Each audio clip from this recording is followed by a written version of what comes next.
తెలంగాణ రాష్ట్ర వ్యాప్తంగా ఉన్న ఎవరైతే అర్హత కలిగిన రైతన్నలు ఉన్నారో వారందరికీ కూడా ఇప్పుడిప్పుడే ఇక రైతు బంధుకు సంబంధించి అప్డేట్ అయితే రావడం జరిగిందనమాట. అయితే వాటికి సంబంధించిన పూర్తి ఇన్ఫర్మేషన్ తెలుసుకుందామండి. కొంతమందికి అయితే గుడ్ న్యూస్ అండి, కొంతమందికి ఇక బిగ్ షాక్ అండి అనే వార్తలు కూడా వస్తున్నాయండి. దానికి సంబంధించిన వివరాలు తెలుసుకుందాం. ముందుగా వీడియో చూస్తున్న ప్రతి ఒక్కరు కూడా వీడియోని లైక్ చేయండి. చాలామంది వీడియో చూస్తున్నారు కానీ సబ్స్క్రైబ్ చేసుకోవడం లేదండి. దయచేసి సబ్స్క్రైబ్ చేసుకోండి, అలాగే సపోర్ట్ చేయండి. వీడియోని స్కిప్ చేయకుండా ఎండ్ వరకు చూసే ప్రయత్నం చేయండి.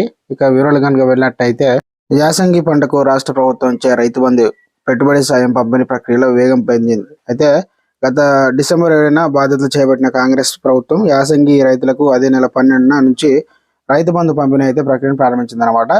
అయితే ఖజానాలో రైతు బంధు మొత్తానికి సరిపడా నిధులు లేక ప్రారంభంలో తక్కువ విస్తీర్ణంలో కలిగిన రైతులకైతే డబ్బులు జమ అయితే చేసిందన్నమాట. నిధుల కొరత కారణంగా కొన్ని రోజుల పాటు రైతు బంధు ప్రక్రియ అయితే నిలిచింది. జనవరి మొదట్లో ఉద్యోగులకు వేతనాలు చెల్లించడం, ఇక వృద్ధాప్య, ఇతర పింఛన్లు, ఇతర అత్యవసరాలకు నిధులు కేటాయించాల్సి రావడం, ఈ నెల 2వ వారం వరకు రైతు బంధు పంపిణీ ఆటంకాలు ఉన్నాయని ఏర్పడ్డాయి. అయితే సంక్రాంతి తర్వాత రైతులకు రైతు బంధు జమ చేయడం ప్రారంభించారన్నమాట. జనవరి నెలాఖరులో గతంలో రైతు బంధు వచ్చిన రైతులందరికీ నగదు జమ చేసేలా చర్యలు తీసుకుంటామని ఇటీవల రాష్ట్ర వ్యవసాయ శాఖ తుమ్మల నాగేశ్వరరావు అయితే ప్రకటించడం జరిగిందనమాట.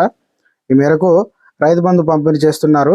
అయితే ఇప్పటి వరకు 2 ఎకరాల లోపు ఉన్న వారికి రైతు బంధు అయితే జమ కావడం జరిగిందనమాట. అయితే ఏటా రైతులకు, కౌలు రైతులకు ఎకరానికి 15,000 పెట్టుబడి సాయం అందజేస్తామని పేర్కొందనమాట. ఏటా వ్యవసాయ కూలీలకు 12,000 రూపాయలు ఆర్థిక సాయం అందిస్తామని వెల్లడించిందనమాట మన కాంగ్రెస్ ప్రభుత్వం. అయితే పార్టీ అధికారంలో ఉంది. దీంతో రైతు బంధు స్కీమ్ త్వరలోనే రైతు భరోసాగా మారనుండగా కీలక మార్గదర్శకాలు అయితే కూడా వెలువడే అవకాశం ఉందన్నమాట.